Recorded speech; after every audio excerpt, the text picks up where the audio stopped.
Welcome back to the Paper Pursuer. I'm going to continue on with show notes for 1189, and the next article is on the Washington Examiner site.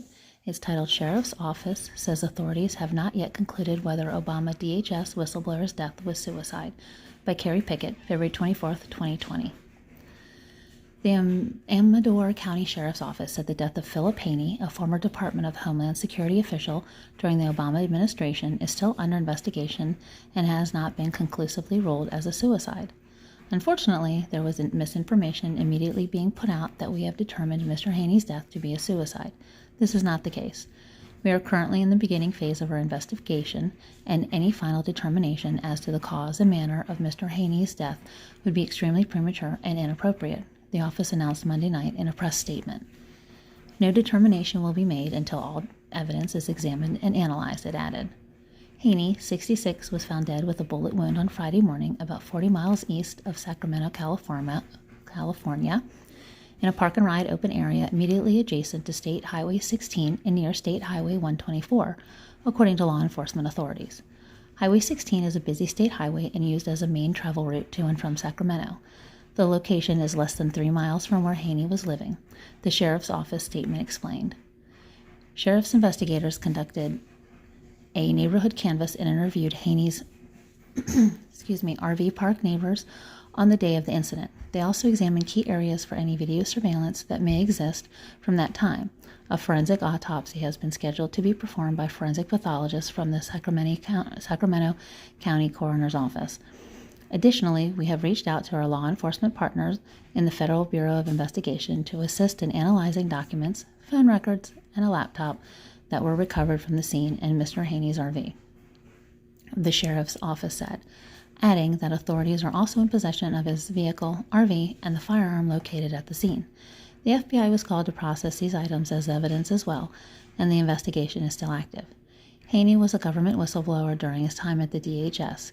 He testified in 2016 before the Senate Judiciary Committee that his agency ordered him to erase hundreds of files on people with connections to Islamist terrorist organizations, arguing that several terrorist attacks could have been stopped if certain files were not deleted. Makes you wonder which ones.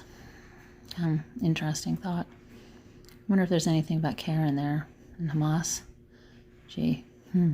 Anyway, so since that was kind of a short one, there's another short article, and it's on the from the Dan Bongino show. It's titled New York Post, Dems May Eliminate AOC's House Seat After 2020 Census by Team Bongino, February 25th, 2020. Socialist Representative Alexandria Ocasio-Cortez may not have a congressional district after her repeated battles with her own party, according to the New York Post editorial board. The Sunday editorial claimed that AOC's mission to challenge incumbent Democrats with more progressive candidates has riled the party and may lead to her own political demise. The Post writes, but she may not last in Congress. Already in hot water for refusing to pay dues to her caucus's fundraising arm, the Democratic Congressional Campaign Committee, she is now devoting her resources instead to defeating Democrats. Don't be surprised when the established Democrats who hold control redistricting after the 2020 census do their best to eliminate her seat. As Bongino.com previously reported, the 2020 census will shift congressional seats slightly in favor to states who voted for Donald Trump in 2016, and New York could lose 2 seats, one of which could be AOC's. The Post also cites Ocasio-Cortez's Courage to Change PAC, which is supporting 7 progressive women for House and Senate seats, 2 of which are challenging more moderate Democrat incumbents.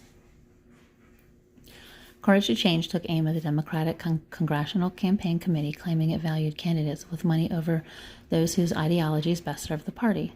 The group said, when community leaders, activists, and working-class candidates try to run for office, organizations like the DCCC discourage them.